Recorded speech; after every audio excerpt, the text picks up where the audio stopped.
Well, hello, darlings. It's good to see you. Have you got your nightcap on? Who's here already? Drop your hellos in the comments. Ah, goodness gracious. I thought it was fall, but it's already getting hot. Hello, Johnny O Twitch. I just thought I'd just have to lose a layer. It's just polyester on polyester. How's your week been? Too much. Hello, Cubby. Oh, so hot. All right. Okay, and can you hear me all right? Because I've got a new microphone set up. It's now up here. All right, take the hot beverage out of the bed, climb into the bed. Oh, God.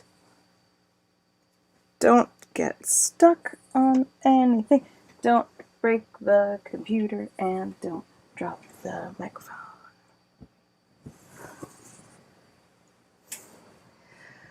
All right. Okay. I think we're here. And I'm glad I sound fantastic. I've been fighting with this lav for so long, and I think the trouble is that it was too close. Hi, Reverend Tommy. It was too close to me all this time, and I was blowing it out. Hello. You know what time it is. It's time to watch Carmel try not to fall out of bed. Hello, everybody. You know what time it is. It's time for Mr. Toe. The GlamourHobo Toe. You know, I can't make him very complicated because of my simple tools. Maybe I should use a permanent marker next time.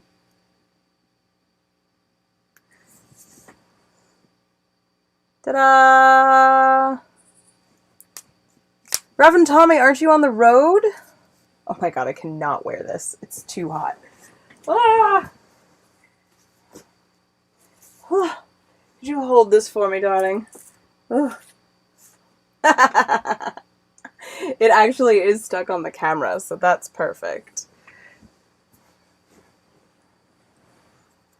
Hello, AleCake09. Alec-cake? Alec-cake? Ale-cake. I'm going with ale-cake, because I do like cake. Tommy's in Alabama. Hello, darlings. All right, so you find yourself here, as usual, on a Monday night with a girl wearing her nightcap in her bed, about to read you some science fiction. What kind of a week have we had, Ale Cake? And the little toe person at the bottom is here with us, as always. Darlings, it's been such a week. I had a show at Gallery 5 here in Richmond. And you know, a couple of weeks ago I was down in North Carolina doing Bloom, and you'd think that doing a 2-day festival would, like, prep me for being back, being a performer and, like, running shows and being in front of people with a microphone in my hand. But I was so off. I was so off. It worked out fine, but I definitely had some focus issues, and part of it was that it was a focus issue. It was a First Friday event. I don't know if they have these where you live. Tell me if you do.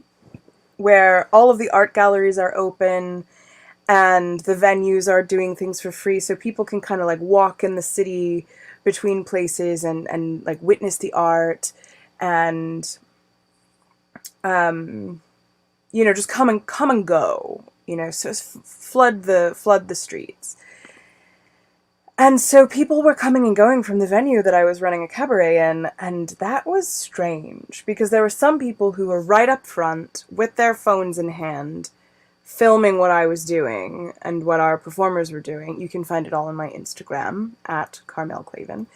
And other people who would just like swan in and then swan out again, and they didn't even know a show was happening. So it was really, the focus was weird.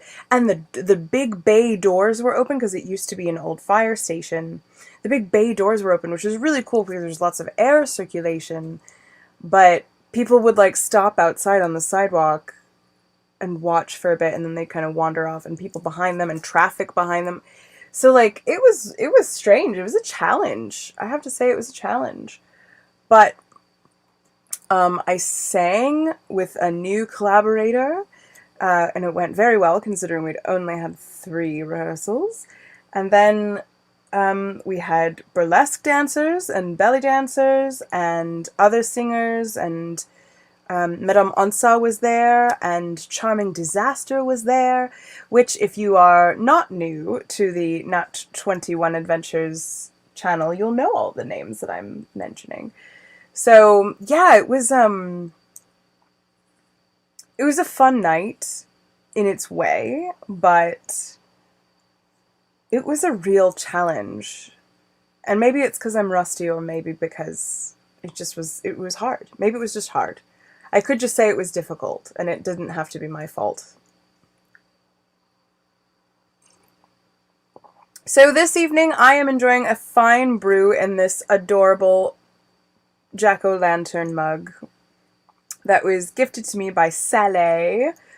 It's a Ceylon with rose petals, and I put a little bit of honey in it for the voice, And we are finding ourselves together in this fine place, which is, I am broadcasting from Powhatan Land here in what is now known as Virginia, near the James River. So I don't know where you are, but I'd love to know. Thank you, Ale Cake. It was strange vibes. If you know the land that you're on, please drop it in the chat. I'd love to know where we all are here on Turtle Island and beyond. And while you do that, I'm gonna plug in my machine. It is Mercury retrograde, which I used to not give 2 shits about, but I've noticed that it is, the more I pay attention, the more I'm like, oh, right, I know what this is about. It's not about everything going wrong. It's about communications misfiring and language becoming difficult. So I have lit a candle in honor of clear lines of communication, and I've put a feather on the altar, so hopefully Hermes will keep the lines going. And in order to help those who help themselves, I'm going to plug in my computer before it dies. Can't win the lottery if you don't buy a ticket.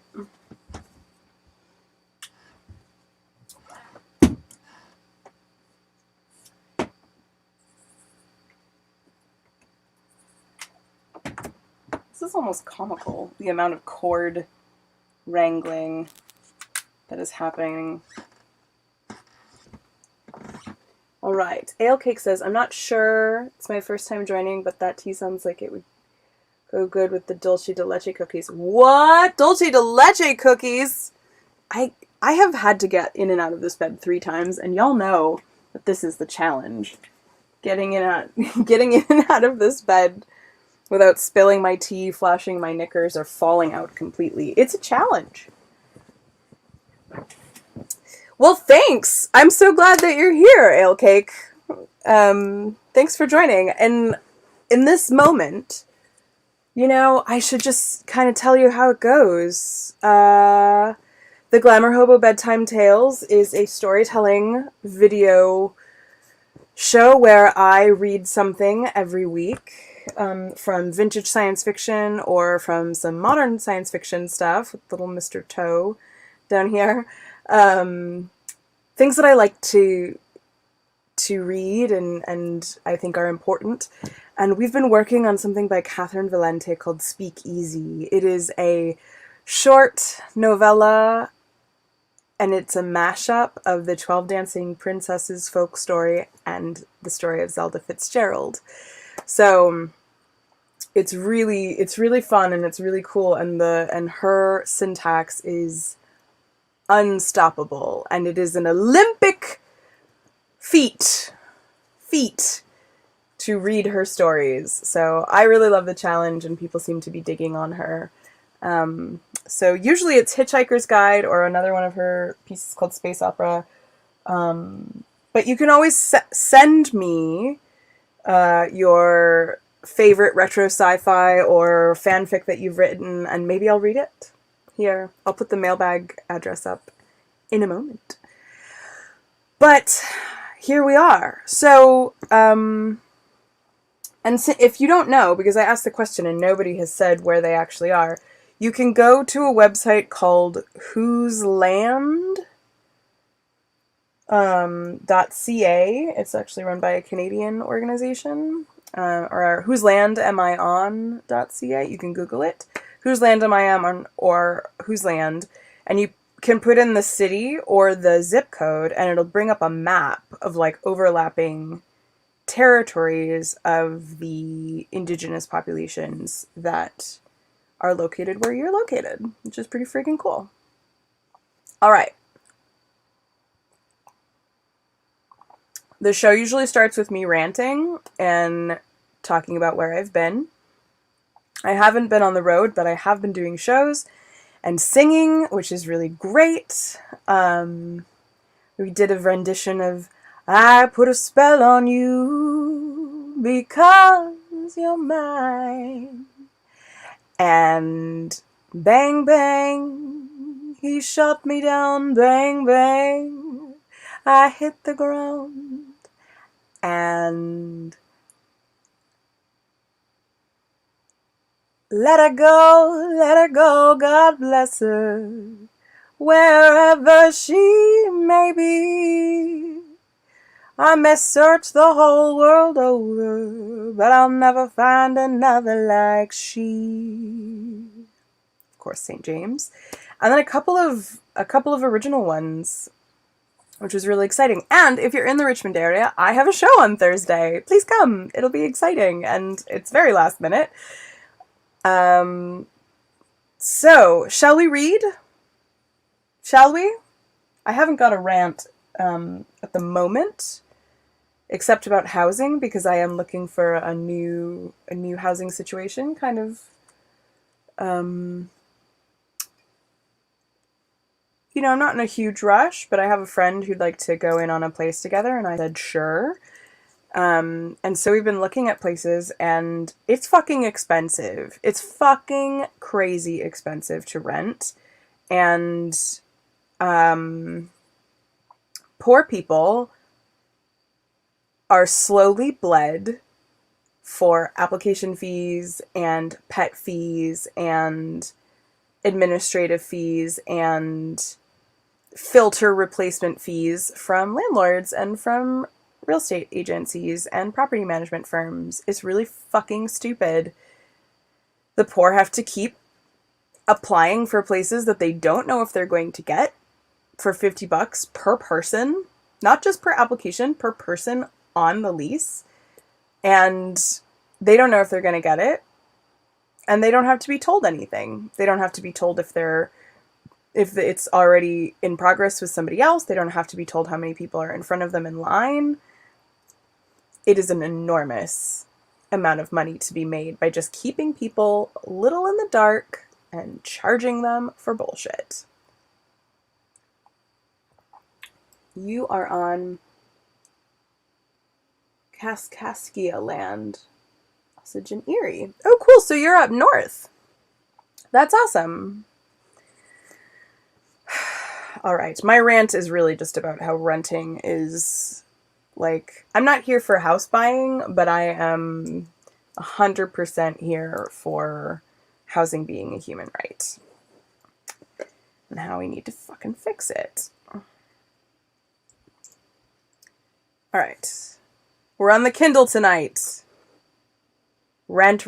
Ah, there you are, Johnny O Twitch. It's almost as if it's by design. I know, it is by design. I know, low battery. Oh, shit. We'll see how far we can get. I know that last week you were upset that there was no rant. So, see? You ask, I deliver. Part 3 of Speak Easy by Catherynne M. Valente. Soda Pop Moon. When last we were with our story, it was a gift. Don't even get on me, Johnny O'Twitch. Do not even get on me about this being an Amazon Kindle. This is redistributed wealth. When last we saw our characters, Zelda had gone down to the basement with Al, who we have learned is actually Oberon, and she learned how to make her own liquor. And it's by taking a gun and actually firing it into her own heart, and then pages pop out, just poetry and literature, and the magic actually turns it into this precious black hooch that she sells up in the hotel. All right. And she's gone missing. And a super important woman, the wife of the guy who owns the hotel, has gone missing. So, that's where we are. Lobby. It's not hard to begin. It isn't ever hard to start. Not stories, not jobs, not flings. It's the finishing that sticks in your jaw. Frankie always liked starting a story best. Putting a hat on his detective, gray or white or black or buff or blue. Deciding who's dead. Deciding who wants them to not be dead. Putting shops on the street where Hank Hart or Ken Sharp or Walter Bent keeps his office. Good old Wally.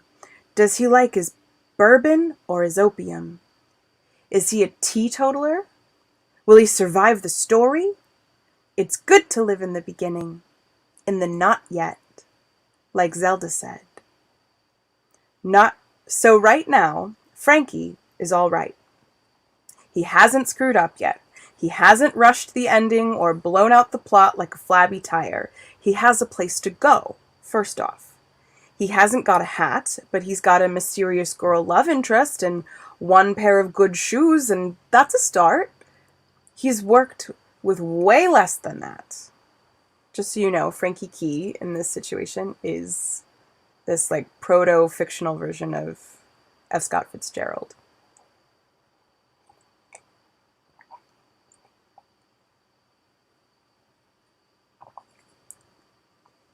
Frankie goes to the only secret place he knows in the Artemisia. It's where he gets his paychecks. A little room in the lobby, past the fountain full of gargling seals and their balls and all covered with stars. Past the soda fountain and the concierge desk and the check-in counter. Between the Silver Umbrella restaurant, French and continental, and the Blue Heart Cafe, Hungarian. Here we go. Dough person. It's a wall, and it's a door, and it's nothing at all. It's magic. Frankie knows that, even if he doesn't like to say that word, even if that word is almost like a swear word around here, falls flatter and harder than an uncareful fuck or cunt at the supper table. But he still thinks it's the kind of magic fellas down at 42nd Street do up on stage in tuxedos. The kind that goes abracadabra, and then there's a bunny. Well, here's the bunny. If you stand in front of the paisley wallpaper, right where the blue swirls like eyes and the oak leafing looks like scrambled green eggs, between the two cafes, and order a croque monsieur with extra Gruyere and boysenberry jam, pretty soon after, there'll be a silver dish with a check on it waiting for you in the service elevator. Sitting fine as you like on the operator's plush stool. The dish always beats you to the elevator, even if you take off at a dead run halfway through the year in the Gruyere. It does this time too. Frankie's sopping when he rips the gate open, sweating like he gets paid by the drop, but it's not a check. No, sir. It's a swimming cap, black with silver stars, just like Zelda was wearing in the basement. And a little card with some awful nice handwriting on it. The handwriting says, "Midnight, the ballroom." Thing is, Al won't close the door on anyone. His parties have room for all. Come on in. Nobody to look at you funny here. Nobody to tell you not to have that drink, kiss that fella, smash that chair, light that chandelier on fire. Do it all. Do it forever.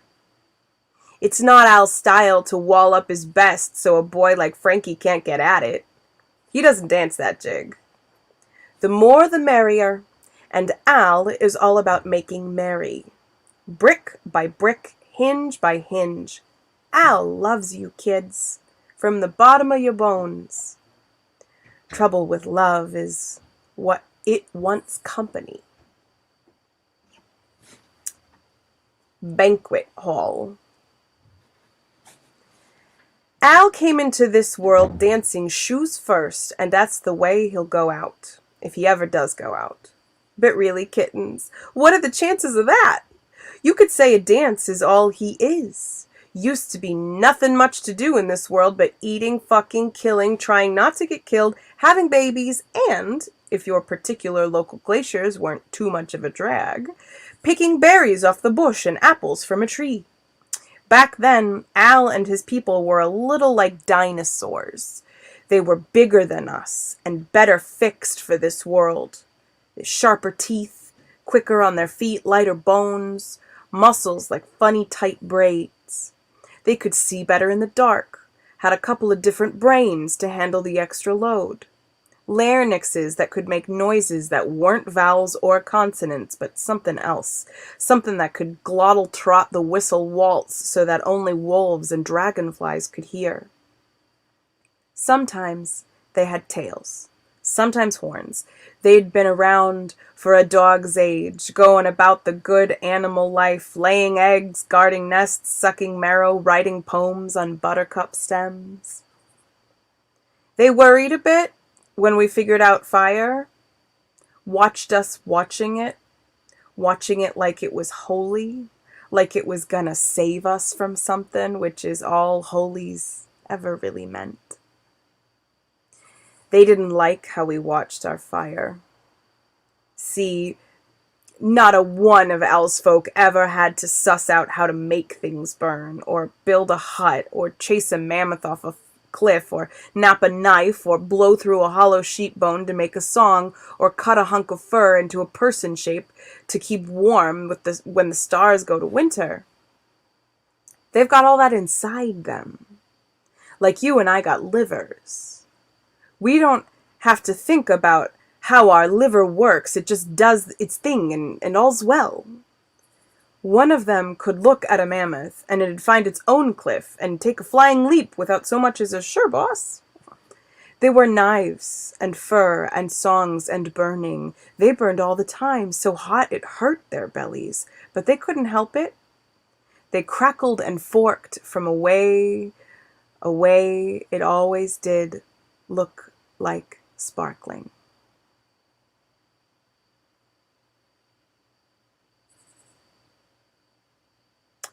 So there we were, eating and fucking and killing and trying not to get killed and picking berries and munching apples and lighting sticks against the dark. I just felt so sorry for those poor bastards, Al says when you ask him about it, which you should if your brain is tired of thinking in just one direction. Anybody gives their dogs toys, don't they? You don't just let them lie around in their own shit getting so bored they tear up the sofa just to get a little attention. They were just so cute and helpless. I've always had a soft heart. So up comes Al, and he says to some sad sack of cavemen wearing bare feet over their people feet, because the stink is a damn sight better than 10 toes worth of frostbite, and he says, "Hey cats, hey kittens, lambs and rams, ladies and gents, have I got something for you. 100% brand spanking new. You'll love it, I promise. It'll knock you flat. It'll make you feel like $1,000,000. What's a buck? Oh, bucks are fun. You'll find out later. But what I got, it'll make a new man out of you. You'll want to tell all your friends. It'll fix you up if you're sick and make you grin if you're grim. And it won't cost a thing. Just take this patch of mammoth butt and stretch it out over these branches, nice and tight, yeah? Tighter than that even. Come on, put your back into it. There you go. Then take your hand and you whack it. And you whack it again. Whack it quick and whack it slow. Whack it 3 times. Hold for a sec, then whack 3 more times. 2, then 3, then 4, then hold up, then 5, as quick as you can. That's it. Any way you want. Loud as you can stand it. Look at you, little drummer girl. Ba-rum-pa-bum-bum. Now, just like I do. That's what Al does. That's what he asks. Just do what I do. Be like I am. Faster, quicker, harder. Hold still. Do it again.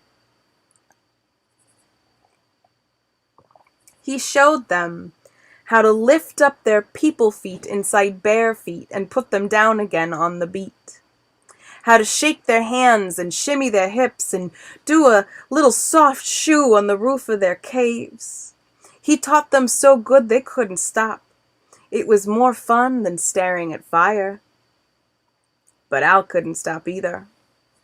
Hey man, how about you rip up that cat with the fluffy tail? If you dry out its guts and twist them up real good, you can strum something better than drumming. Don't worry, that cat probably don't mind. Being music is a damn sight better than being a cat. If you put holes in his bones and blow your breath through his death, you can make just the sweetest sound you ever heard. And hoo boy, looky here. If you eat these berries instead of those, you can see stars. Stars like being born. Come on now, eat up. There's a good ape. Now, I know you won't believe me, but if you leave this particular sort of green fuzzy grass in a bunch of water for a spell, it'll turn into beer. What's beer? Why, kid, beer's your best friend. And if you think dancing to dead cat and mammoth ass is good now, just you wait till beer cuts in and shows you how to do-si-do. Oh, look at you. You drew a horsey on the wall. Aren't you clever? Come here and let old Uncle Al give you a kiss. And that is how people learned to dance. For a good spit of the world, we danced with Al's crowd and everything was fine as fairy dust. Sometimes us and them liked the look of each other, and it wasn't easy, but where there's lust, there's a way. Sometimes we got afraid that they'd take it all away. The dancing and the music and the beer and the dead cats, and that somehow made us cry when you rubbed horsehair against their guts, and we'd have to go back to being entertained by the rot of bare feet on our real feet. So then we killed some of them, and they killed some of us. But there was always more of us. Life is a numbers racket. They lived a lot longer, but we made more and made them faster and made them in style. Al did all right with the dancing. The rest of his people said, but maybe he should have cooled it with the beer. And I know you won't believe me, but it's dancing that made everything else. Once we got a hold of something, we want more, and we want it now. More music, more liquor, more dancing, and to get those things and keep those things, you gotta plant things in the ground. Try your breath on the bones of everything that has them. Remember the best songs and figure out how to write them down so when somebody's blowing on your bones, the songs keep on. To have a really good party, you gotta make some swell houses. Light them up, paint the walls, invent tables so you can dance on top of them. And doesn't all that booze taste nice cold? We got busy. We called those dinosaurs God for a while. Then the devil. Then cute little chorus girls with nice gams and plays about dreams. They didn't go away. They just weren't first on the guest list anymore. And still, Al could never leave us be. Why should he? He'll tell you for free. If you feed something long enough, you own it. He just keeps on shoveling music and dancing and death and blood and his best hooch into our plates. He'd tell you he's pretty damn honest all along. Music is made out of death. Mammoths and horses and cats, all in cairns, and that's how you get Mozart and Euripides and Fats Waller.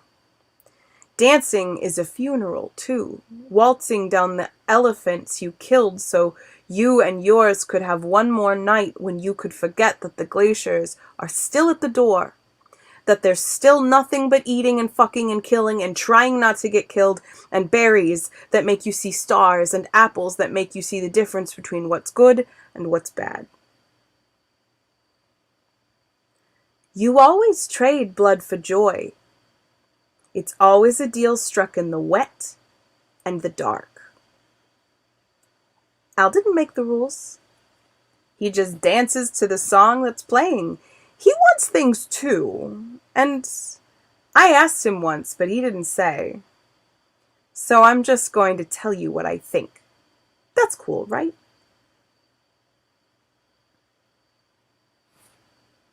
Bye, ale cake.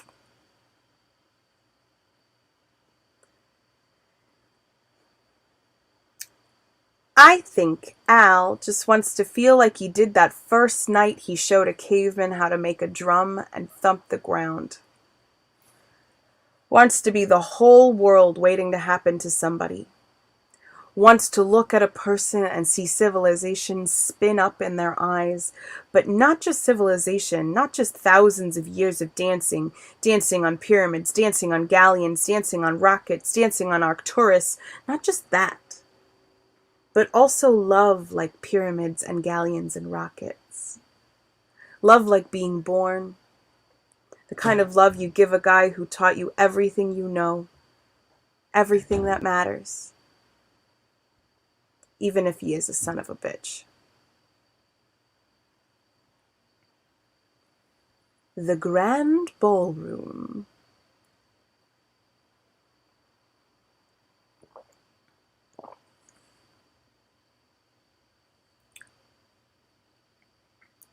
So Frankie Key.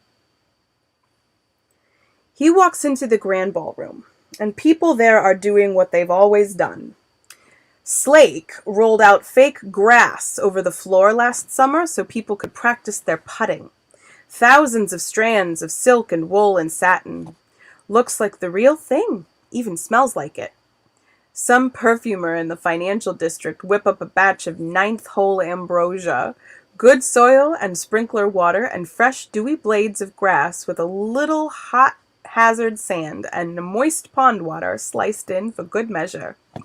Green as England, and everyone's barefoot on the grass that isn't grass, dancing quick and slow, quick, slow, slow. A couple of old-timers are playing through some infinite 18th hole, sinking balls like pearls into black mouths in the floor. A bunch of girls with violets in their hair play croquet, whacking their mallets so hard the balls sail over the dancers through their swinging, waving arms. A red one shatters a wall lamp. Everybody laughs. Music plays through too. Mammoth music, cat music, horse music, from 5 pianos, 10 guitars, about 100 drums, a couple of horns, and maybe a squeeze box, and they're all playing different songs, different times, different everything, but somehow it's not, and they're all together. The piano boys and the horn girls and the drummers everywhere and the strummers too and the squeeze box orphan squeezing like she's gonna die any minute and this is the last polka she's got. You know what's funny is that I almost did bring up my shruti box, my squeeze box. Synchronicity. And Frankie walks through it all like somebody's dad. Nobody meets his eye. Backs get turned one by one, bare and glittered and tuxed and tailed. Champagne conversation bubbles and foams, the bubbles down to the floor, and not one gulp of it goes, "Hey buddy, where'd you come from?" Can I get you a canopy? Sip of something nice? No girl dancing by her lonesome looks up with hope when Frankie's shadow hits her shoes. No boy brushes up against him in that way that feels like a sweet, soft, uncertain question. He's nothing. He's no one. He's invisible. Frankie's a fellow who likes his books, so he thinks of Perseus. He thinks of the cap of darkness that's Slick got on his way to look at an ugly dame. Thinks of Andromeda tied up to a rock waiting for a whale to show her into his guts. He walks by a tap dancing boy with suspenders chippered up with sapphires and white bows and a chin you could have ordered from a catalog. The boy taps on Frankie's big toe and just keeps on going. Frankie yelps. The boy doesn't even glance. 3 girls who work together selling cigarettes and candy at the cinema down on 44th pass a silver compact between them, each taking their turn looking in the glass before passing it on like a joint, like a flask, like a sacred all-seeing, all-judging eye, like the Moirai. He tips his hat. They don't blink. Maybe it's Al's magic making him scarce. Maybe it's like the swimming cat he's got stuffed in his pocket like a showgirl's panties. Nah. It's simpler magic. An older magic. Older than Perseus? You bet. Older than Father Time's greatest hit.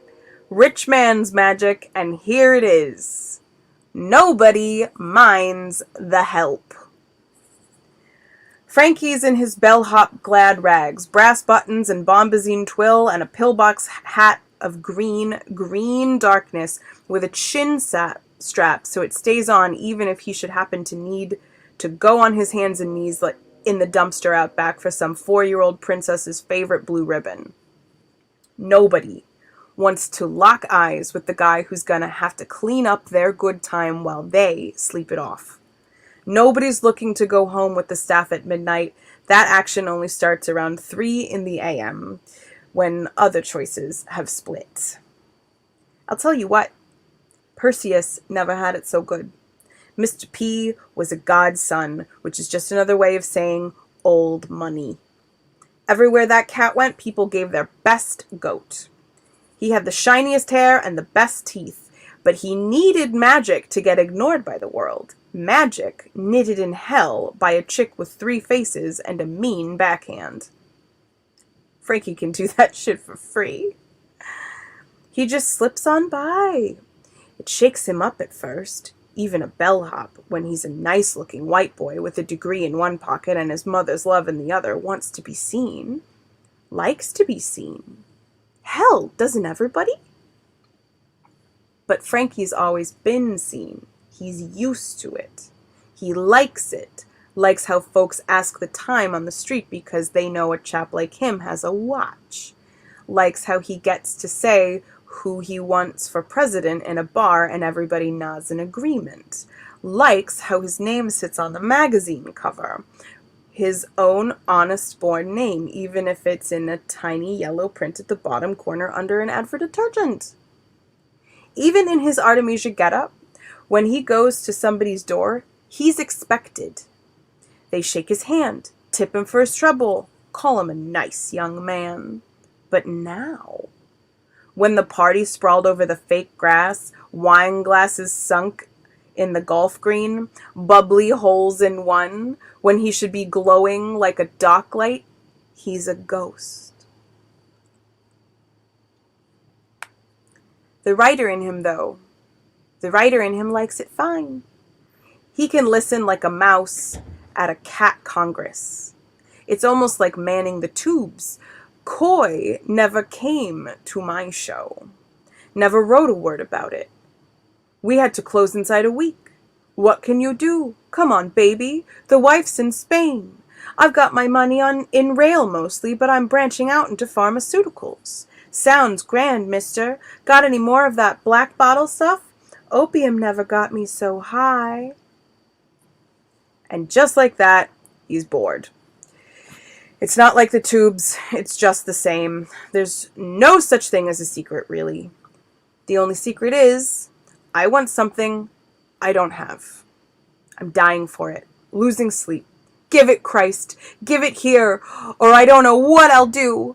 And sometimes it's something they shouldn't have, and sometimes it's something they never have, and sometimes it's peace of mind, and sometimes it's the end to all wars, but mostly it's just money or love. Money or love. Money that looks like love, and love that looks like money. And since Frankie's dying for those two, he's bored by them. By everyone else panting after them, just like him.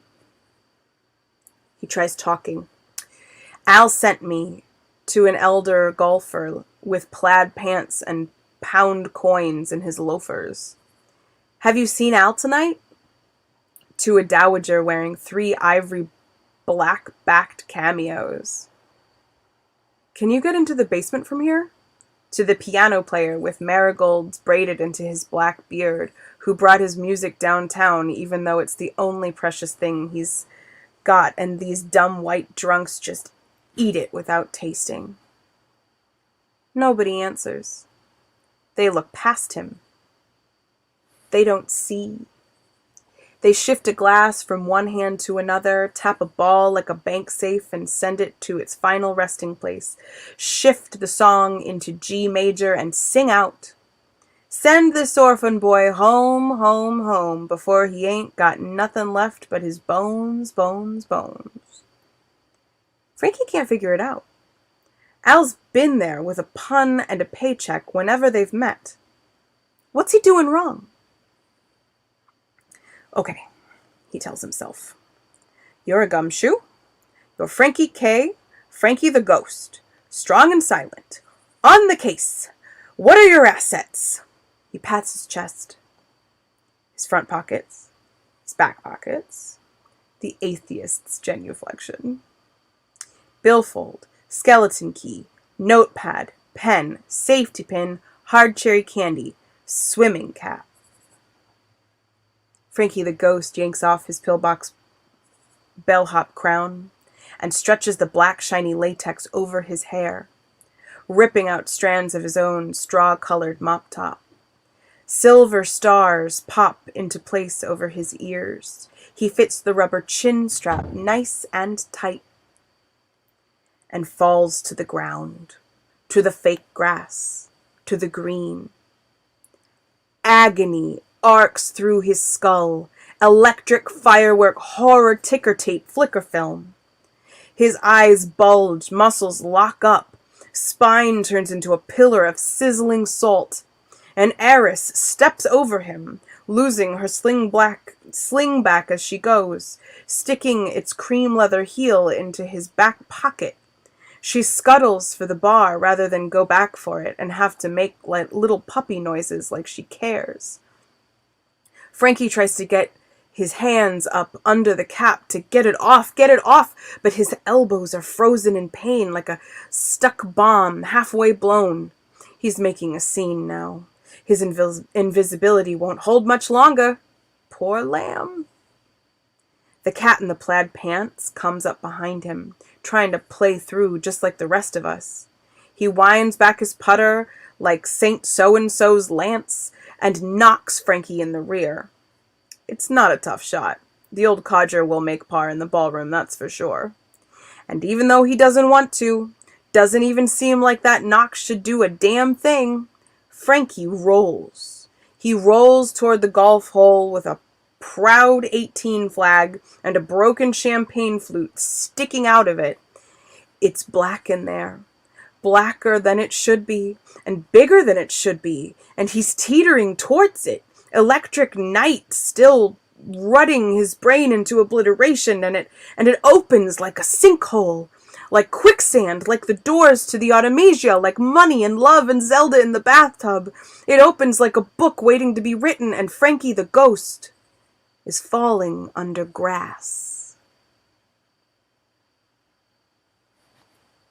I think we've got enough time for one more chapter.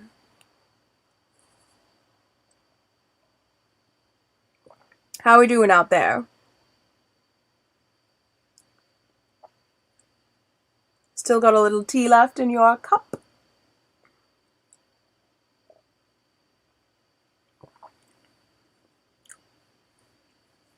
All right. B2.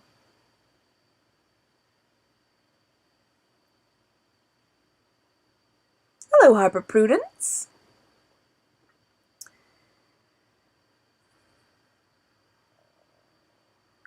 What you got that for? It's a voice he knows. A silly, laughing voice. A voice out of a schoolyard. Teasing, coaxing. The kind of voice that invites you back behind the gymnasium for one glorious cigarette, shared like a communion, transubstantiated into the holiest of nicotine spirits by her hand. It's Zelda. The first face you see in the underworld is always the one you want most. It's like that first hit of morphine, free of charge, baby. Just a taste. You can see me? Frankie gasps. Course I can, silly. I got 20 a million peepers these days, and I see you got something that's mine, Zelda says and pulls the swimming cap off him, the chin strap dangling free in her hand like a black noose. You can't have it. Frankie's jaw unlocks. His brain starts to soften back into the good goo of gray and pink and thinking. His bones quit doing their poison puppet act. He gets on with breathing, and every time he manages it's less like choking and sour fire. He looks up, and she's still there, bending over him, fastening the cap on her own head. She just looks at him, not even really smiling, but almost halfway to the county where smiling lives, rubs her arms in the chill. Everything smells like pine and ice and starlight. Did you know that starlight has a smell? Well, at least it does in Canada. Smells like vodka and lime and a splash of bitters. Hand to God.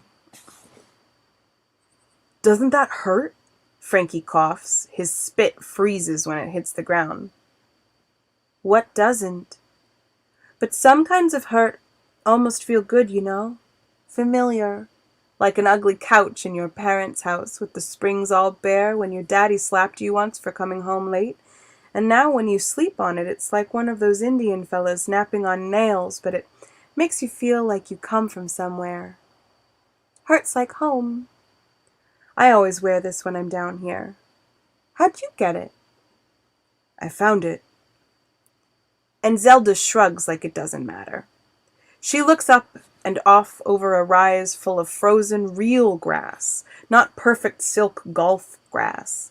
Grass with big beardy crusts of cold all over. They're on a lakeshore, Frankie realizes. A lakeshore in winter, and even the sand is half ice. Zelda's wearing fur, a black fur coat like a senator's mistress, only it's hers. It's so clearly hers. She's so at home in it that she looks naked even though he can only see the pale punctuation of her face at the top of the ruff. She doesn't look like he remembers her. Like the dog-eared faded bathtub memory he keeps under his heart. Frankie has a mad thought. She looks like architecture. Like some permanent chiseled thing so deliberate and designed and lovingly hacked out of stone that tourists come to look at it and wish they lived somewhere they could look out of their kitchen window and see just one corner of it every day. She looks like one of Al's people. Oh, not like Frankie. Not like Al's errand boys and good time girls. One of his people. One of the old ducks off the shadows of long coats and long dresses and eyes that don't shine in the dark. One of the ones always writing or counting or checking the time while Al does his soft shoe working for me's like working for springtime, come hither pitch. Zelda, where have you been? What are you doing down here? Her eyes slip back towards his. Working, she says, and her voice is so full of thrill that at that word Frankie is sure she said something else for a minute. Winning, maybe, or wanting. Come on, I'll show you. She hauls him up into the winter dunes. He turns up the collar on his bellhop uniform. The sky overhead is so clouded with stars, like they're all in a hurry to get somewhere. To get here. Zelda walks like this is her own backyard, and pretty soon she's going to show him a rope swing that she was too afraid to try till she was 13. Have you ever been to Canada before? Zelda says instead. She's different, less interested in him. Frankie hates it. No, ma'am, he starts to say before he understands that she doesn't mean only any place whose capital is Ottawa. But the answer is still no. I just work for Al up top, keeping books. He finds he doesn't really want to say anything about the tubes. She might think it was wrong, that he'd seen things he shouldn't, which of course he has. I asked once if I could see the basement. Always heard the parties there were like something out of the Bible, the good parts of the Bible, before God gets mad and raids the place. But he said it wasn't for me, not for a nice Minnesota boy with milk for blood. But I insisted, and he said, Frankie winces. He remembers every word. He said I'd just blab it all to everyone because that's what good schoolboys who grow up writers do, and maybe when I was 40 and had drunk down a dozen movies and saw despair in my own buttholes, then I could be trusted. Zelda doesn't laugh at him. That's something. Do you like it here? He ventures, pressing his luck. Oh, it's the best place in the world, she says, and she means it, he thinks, more than he's ever heard anyone mean anything. He's jealous of this place all of a sudden. She means it so hard.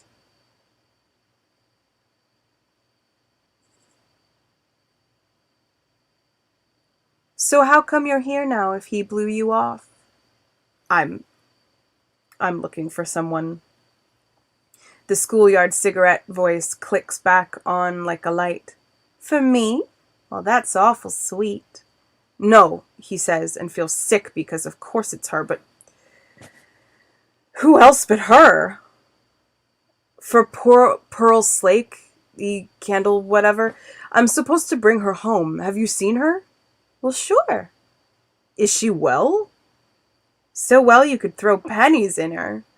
But I don't think she'll want to go home. I wouldn't mention it if I were you. She throws things when she's mad. A grand set of mountains brushes up against the stars far ahead. Frankie can see a house, but you couldn't call it a house. It's huge, bigger than a castle, bigger than he imagines Versailles would ever hope to be. It has no walls. It's bones against the dark. Glowing, glittering bones, ringed in by barrels like Greek temples. He tugs Zelda's furry arm back. Before they get there, he has to ask, he has to know. Zelda, wait. She looks at him with a perfectly open, sunny face, the swimming cap that hurt him so covering her ears snug and cozy. Do you like me? He whispers. I thought, that night in the tub, I thought you liked me. And when I bring the eggs around in the morning, I had the feeling that you liked me then too. But I could be wrong. You can always be wrong. So before we get wherever we're going, can't you just tell me? Because I like you like fire.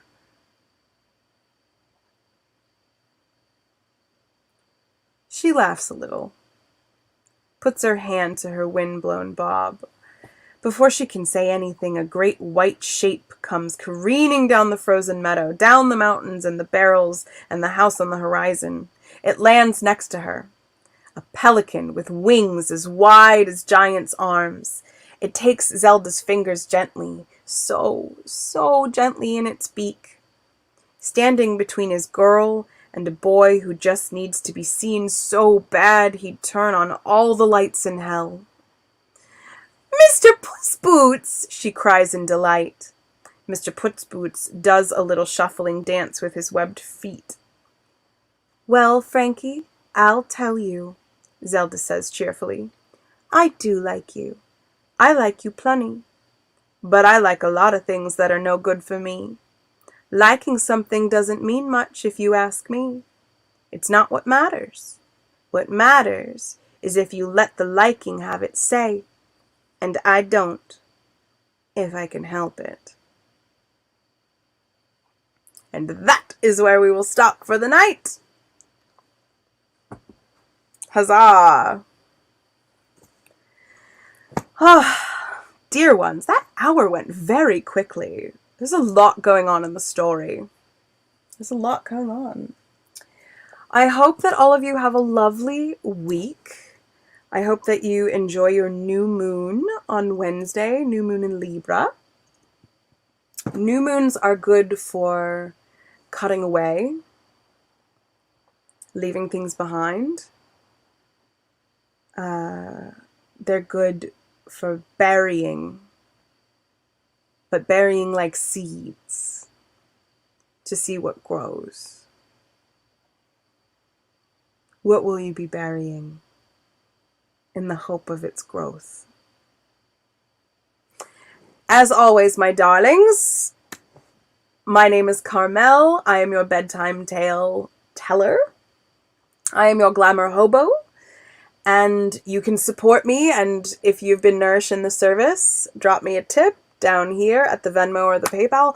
Or, of course, you can join the Glamour Hobo Nation and support me on Patreon. There are a couple of people here who are in the Patreon who support me, and they get cool shit in the mail. There's postcards and gifties and meetups and tea times and behind-the-scenes looks at things and early access to stuff that I make. So just get on the boat. And if you do want to send me anything, if you want to send sleepwear or tea or books for me to read, then you can drop them in the mailbag, which I have just put down there at the bottom. It's always a pleasure to see you here on Monday nights. Tomorrow, I will be your Metatron. Ha ha ha! That's some secret knowledge. So for the big Tuesday night game tomorrow, I will be stepping into Metatron, as I used to do. And I hope that all of you have a wonderful rest of your week. Good night, dear ones. Good night.